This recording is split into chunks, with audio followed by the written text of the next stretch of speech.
Hello नमस्कार दोस्तों। दिल्ली के अंदर विधानसभा चुनाव जो होने वाला है उसमें बीजेपी ने अपने सभी उम्मीदवारों की लिस्ट जारी कर दी है। 69 उम्मीदवारों की लिस्ट जारी करके पूरे प्रदेश भर में अकेले दिल्ली के अंदर इलेक्शन लड़ने का बीएसपी ने फैसला कर दिया है। दोस्तों क्या लगता है आपको कि अकेले अपने बीएसपी अपने दम पर इलेक्शन जीत जाएगी? क्यों आपको क्या नहीं लगता कि बीएसपी ने अपने सभी उम्मीदवारों का ऐलान करके गलती कर दी है? उनको किसी गठबंधन के साथ आ जाना चाहिए था ताकि दिल्ली के अंदर इलेक्शन लड़के और जीत के विधानसभा में चली जाती। ऐसे उनको एक सीट तक भी नसीब होने की उम्मीद नहीं जताई जा रही है। कहीं कोई करिश्मा हो जाता है तो अलग बात है, पर बीएसपी लगता नहीं जीत पाएगी। पर फिर भी बीएसपी अकेले अपने दम पर दिल्ली में 69 सीटों पर इलेक्शन लड़ रही है। दोस्तों बहुत ही दुखद बात है कि कांशी राम के मिशन को शायद मुझे लगता है कि बीएसपी बहुत बड़ा नुकसान पहुंचाने में लगी हुई है। बहुजन समाज पार्टी पर रतन लाल जो है प्रोफेसर, उन्होंने भी निशाना साधा था। उन्होंने एक इंटरव्यू टीवी चैनल इंटरव्यू पर कहा था कि यदि बीएसपी अकेले अपने दम पर इलेक्शन लड़ती है तो कैसे जीतेगी।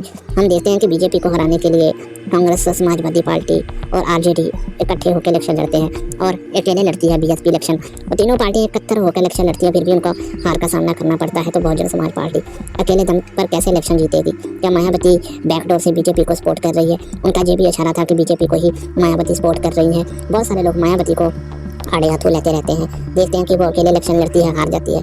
किसी भी पार्टी के साथ क्यों ना चली जाए, मायावती को हार का ही सामना करना पड़ेगा और दूसरी पार्टियों को भी उसकी वजह से हार का ही सामना करना पड़ जाता है। दिल्ली के अंदर आम आदमी पार्टी अच्छा कर रही है और बीजेपी चैलेंज दे रही है, और आपको नहीं लगता कि बहुजन समाज पार्टी उसके राह में बीच में रोड़ा बनने का काम करती है?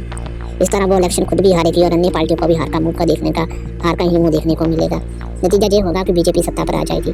दिल्ली के अंदर भी बीजेपी अपनी सरकार बना लेगी और दिल्ली के अंदर बीजेपी अपनी सरकार नहीं बनाएगी और बाबा साहब के लिखे हुए संविधान की धज्जियां भी पूरी तरह उड़ाती है। आपको पता है कि अभी भी बीजेपी जिस सूबे में दलित लोग वहाँ पर ज़्यादा ही परेशान है। दिल्ली से ज़्यादा उत्तर प्रदेश में जंगल राज है, आप देख रहे हैं। राजस्थान में बीजेपी की गवर्नमेंट है, वहाँ पर भी दलित लोगों पर अत्याचार हो रहा है। तो फिर हम कैसे मान लें कि बीजेपी देश के अंदर लोगों का ख्याल रख रही है, दलित लोगों का ख्याल रखती है?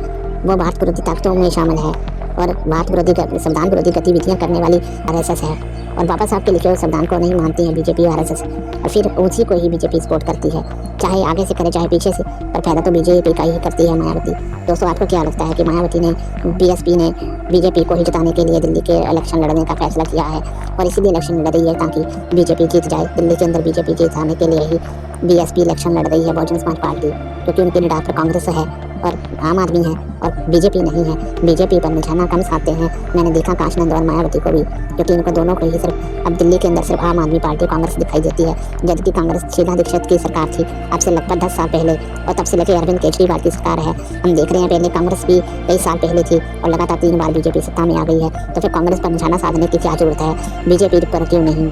मायावती बीजेपी को ही जिताने के लिए मुझे लगता है दिल्ली की ओर रुख किया है। दोस्तों आपकी क्या राय है? क्या बहुजन समाज पार्टी अब बिक गई है? क्या बहुजन समाज पार्टी का जो मकसद था अपने दलित लोगों को साथ जोड़कर और बाबा साहब के संविधान को बचाने का मिशन था, जो वो अब भूलकर बीजेपी को आरएसएस को सपोर्ट करने में लगी है अभी बहुजन समाज पार्टी? आपकी राय क्या है? दोस्तों कमेंट करना, शेयर करना और वीडियो को इतना शेयर करना कि पूरे देश के बहुजन समाज पार्टी के जितने भी कार्यकर्ता हैं उनके पास पहुंच जाए। शायद मायावती जी वीडियो देखे तो शायद समझ उनको आए। दोस्तों वीडियो को इतना शेयर करना कि पूरी तरह लोगों की, दलित समुदाय के लोगों की आंखें खुल जाए। दोस्तों जय भीम।